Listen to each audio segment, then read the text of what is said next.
Good afternoon. Jamie from Caledonia Play. I would like to show you this afternoon how to change the heavy duty swing points that we use in our standard swing frames.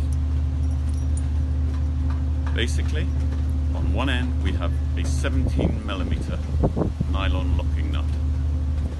This requires a 17mm spanner or socket or adjustable spanner. Adjustable spanner, socket or spanner, or a ratchet spanner, whichever you have available. On the other end is the bolt that goes directly through to the nylon nut. It needs sometimes to be gripped to ensure the nut can be undone. This can be gripped with a pair of mole grips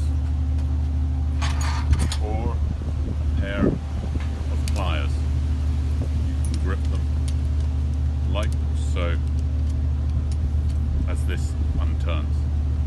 Now I will demonstrate on the unit itself.